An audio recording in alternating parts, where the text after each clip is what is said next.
కృపామయ TV వీక్షకులందరికీ క్రీస్తువారి పేరిట శుభాలు వందనాలు తెలియజేస్తా ఉన్నానండి. దేవునికి మహిమ కలుగునుగాక. Praise be to the Lord, amen అని అంటూ ఉంటారు కదా. మరి దేవునికి మహిమ తెచ్చుట ఎలా? దేవుడు మహిమ పరచబడాలంటే అసలు మనం ఏం చేయాలి? దేవునిని మహిమ పరచడం ఎలా? ఆయనకు రావలసినటువంటి ఘనత, మహిమ, ప్రభావము, అధికారము, ఆధిపత్యము వచ్చేలాగున మన నోటి మాట ఎలా ఉండాలి? మనం ఏం చేస్తే దేవుడు మహిమ పరచబడతాడు అనే విషయం గురించి ఈరోజు మాట్లాడతాను. మొదటిగా పెదవుల ద్వారా. నిజమండి, మన మాట ద్వారా దేవుడు మహిమపరచబడతాడు. 63వ కీర్తన 3వ వచనము, నా పెదవులు నిన్ను స్తుతించును అనేటువంటి మాట ఉన్నది ఇక్కడ. పెదవులతో మనము దేవునిని మహిమపరచవచ్చు, ఆరాధించుతూ ఆయనకు స్తుతిని తెలియచేస్తూ స్తుతి గీతములు పాడుతూ ఆయన నీ జీవితంలో చేసిన మేళ్ళన్నిటినీ కూడా నువ్వు బాహాటముగా సంఘములో విశ్వాసుల మధ్యన అన్యుల మధ్యన నువ్వు తెలియపరుస్తూ ప్రకటిస్తూ తెలియచేస్తూ వారికి చెప్తూ, ఇదిగో రుజువు, నేను ఈ సమస్య నుండి బయటపడలేకపోతున్నప్పుడు దేవుడు నన్ను ఈ సమస్య నుంచి బయటికి తీసుకొచ్చాడు, అప్పుల బాధ నుంచి బయటికి తీసుకొచ్చాడు, నన్ను స్వస్థపరిచాడు, ఈ సమస్య నుంచి నాకు విడుదల కల్పించాడు, ఈ ప్రమాదం నుంచి నన్ను తప్పించాడు అని మీరు ఆ రుజువులను ఒక సాక్ష్యముగా బాహాటముగా ప్రకటించవచ్చు. ఇలాగా పెదవుల ద్వారా, మాటల ద్వారా మనము దేవునిని మహిమపరచవచ్చు. రెండవదిగా వాక్యమునకు మనము విధేయత చూపించడం ద్వారా దేవునికి మహిమ కలిగేలాగా మనం చేయవచ్చు.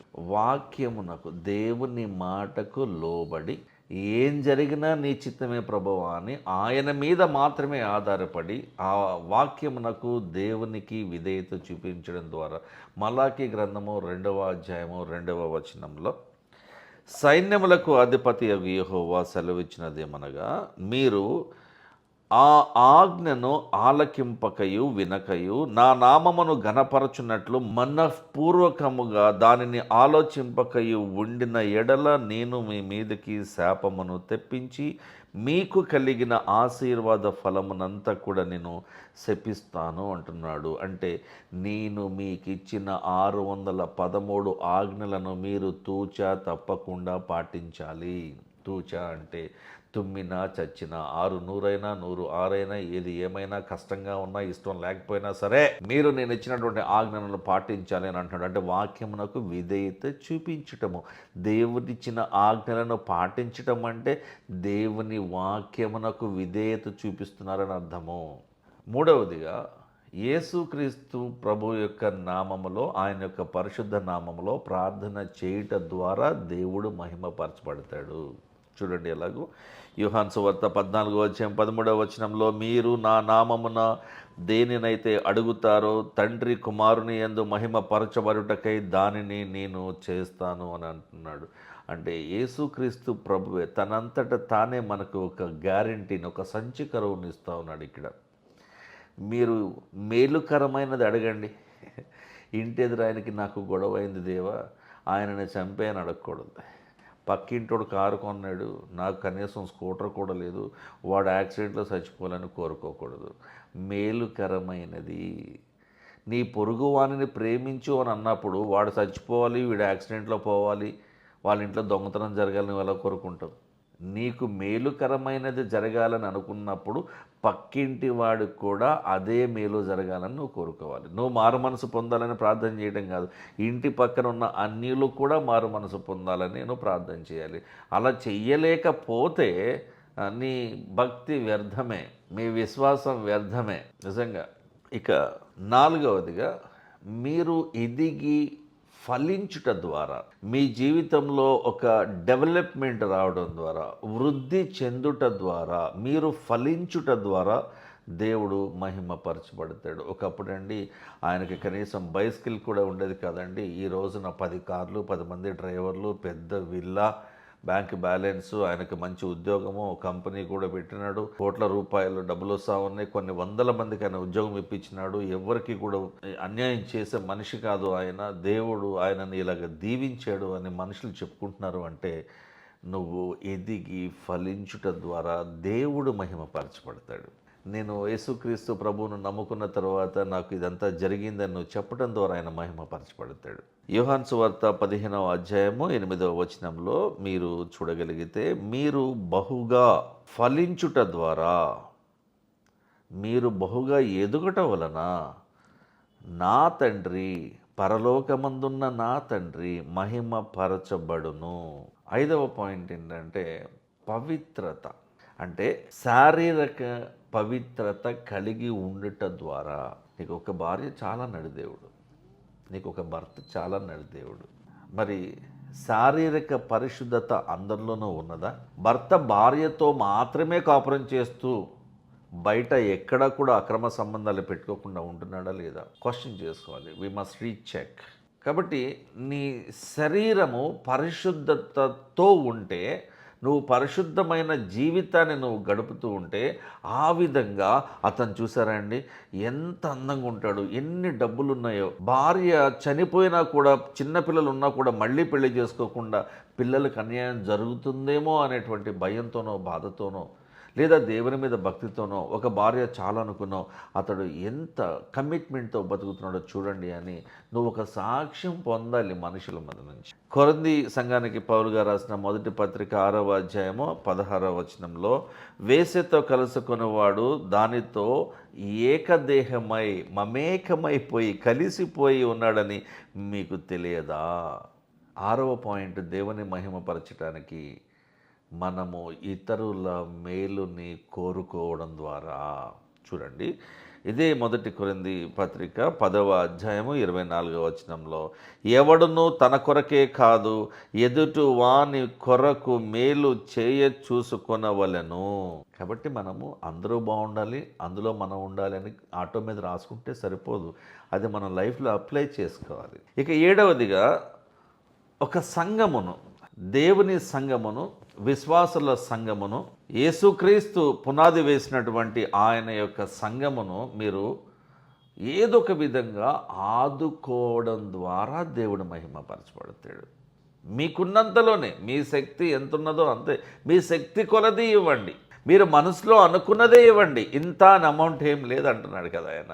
కొరింథీ సంఘానికి పౌలు గారు రాసిన 2వ పత్రిక 10వ అధ్యాయము 13వ వచనంలో, ఔదార్యముగా ధర్మము చేసినందు చేతను ఈ పరిచర్య మూలముగా మీ యోగ్యత కనపడినందున వారు దేవునిని మహిమపరుస్తూ ఉన్నారు. కాబట్టి మీకు తోచినంత ఇవ్వండి, ఔదార్యముగా, అనుకున్నంతనే, మీ ఫ్రీ విల్తో ఇవ్వాలి. బలవంతముగా గాక సనగకయు గొణగకయు సంతోషముగా ఇచ్చువారిని దేవుడు ఆశీర్వదిస్తాడు. అతన్ని దేవుడు చాలా ఆదుకుంటాడు, అతన్ని ఇష్టపడతాడు.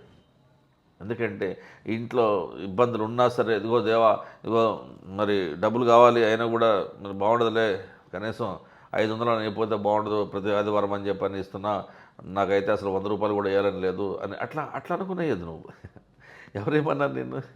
50 రూపాయలే, 1 రూపాయి కూడా వేయకు, లేవు ఆ రోజు, ఇట్స్ ఓకే, ఆ సండే వచ్చేసి భోజనం పెడితే చేస్తే వెళ్ళిపో, ఏముండదు దానిలో. ఎవరు అడిగారు నిన్ను? చొక్కా పట్టి అడిగినారా? లేదు కదా. తర్వాత 8వ పాయింట్, దేవుని మహిమపరిచే విషయంలో మనము అన్యుల మధ్య ఒక గౌరవప్రదముగా బ్రతకటం ద్వారా, ఏ తప్పులు చేయకుండా, ఏ పాపాలు చేయకుండా, ఎటువంటి అనిజాయితీకి పాల్పడకుండా, ఏ లంచాలు తీసుకోకుండా, ఎటువంటి పోకిరి మాటలైనా బూతు మాటలైనా మాట్లాడకుండా, ఎవరితో మనము గొడవలు పెట్టుకోకుండా, అల్లరితో కూడిన ఆటపాటలతో మనల్ని ఎంటర్టైన్ చేసుకోకుండా, ఒక గౌరవప్రదమైన పేరుతో నువ్వు బ్రతకడం ద్వారా దేవుడు మహిమపరచబడతాడు. పేతురు గారు రాస్తాడు చూడండి, ఆయన మొదటి పత్రికలో 2వ అధ్యాయం 12వ వచనంలో, అన్యజనులు మిమ్మల్ని ఏ విషయంలో దుర్మార్గులను దూషిస్తారో ఆ విషయంలో వారు మీ సత్క్రియలను చూసి, మీరు చేసే మంచి పనులను చూసి, వాటిని బట్టి దర్శన దినమున దేవుని మహిమపరచినట్లు వారి మధ్యను మంచి ప్రవర్తన కలవారి అండర్లైన్ చేసుకోవాలి. అన్యుల మధ్య క్రైస్తవులైన మీరు మంచి ప్రవర్తన కలిగిన వారై ఉండవలనని మిమ్మను బ్రతిమాలుకొనుచున్నాను అంటున్నాడు. ఆజ్ఞ ఇవ్వట్లా, హెచ్చరించట్లా, భయపెట్టట్లా. ఏమండి, బ్రతిమాలుకుంటున్న అంత పెద్ద ఆయన పేతురు గారండి. యేసు ప్రభు వారు పక్కనే తిరిగిన ఆయన, దేవుని మనసు తెలుసుకున్న ఆయన, క్రీస్తు మనసును ఎరిగిన ఆయన బ్రతిమలాడుతున్నాను అంటున్నాడండి. దేవునిని మహిమపరిచే విషయమై 9వ పాయింట్ కూడా మీకు చెప్తాను. శ్రమలలో కూడా విశ్వాసమును పట్టుకుని ఉండటం ద్వారా మీరు దేవునిని మహిమపరచవచ్చు.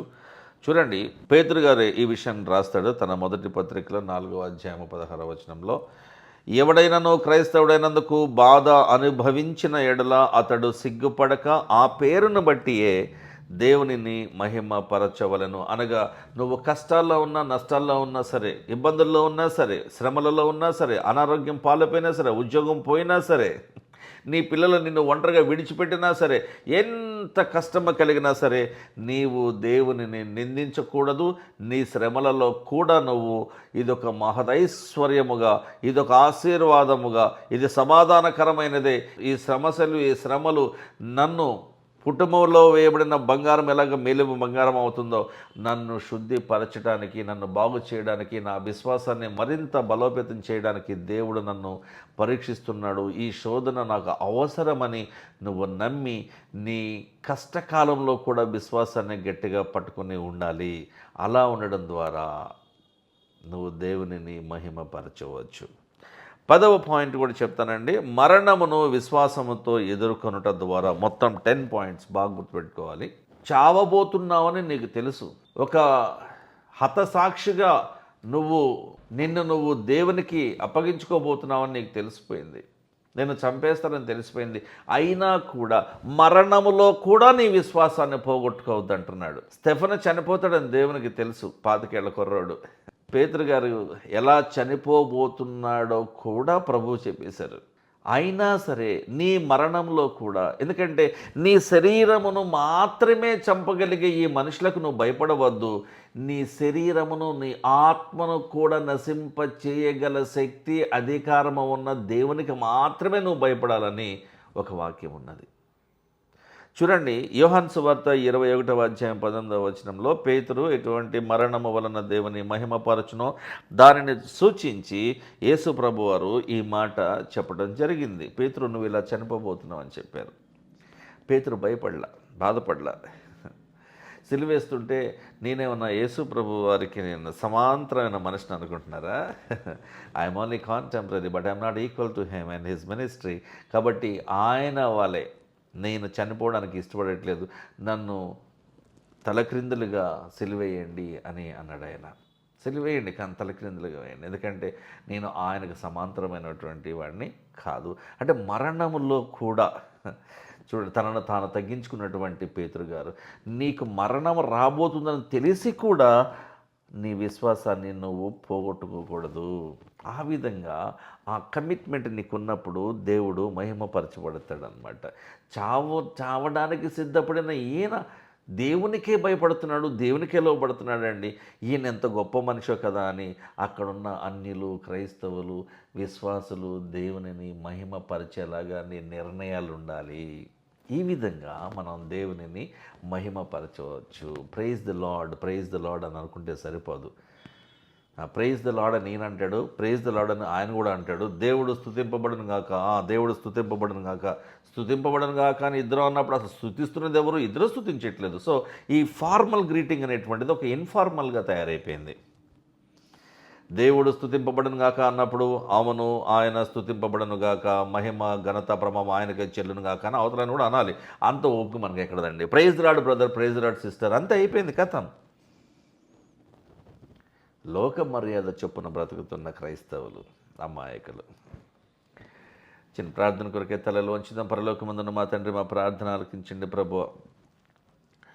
అనర్హులమైన మమ్మను, అపవిత్రులమైన మమ్మను, అపరిశుద్ధతలో బ్రతుకుతున్నటువంటి మమ్మను, పాపముతో కొట్టుమిట్టాడుతున్నటువంటి మమ్మలను వెతికి రక్షించి ప్రభువా నీ వాక్యపు వెలుగులు నిలబెట్టి ఉన్నావు నాయన. నీవు మాకు ఇచ్చినటువంటి అవకాశాన్ని బట్టి ప్రతి విషయంలో కూడా నిన్ను మహిమపరిచే విషయమే మాకు సహాయం చేయమని యేసుక్రీస్తు వారి ప్రశస్త నామంలో ప్రార్థించి వేడుకుంటున్నాం తండ్రి. ఆమెన్. Thank you.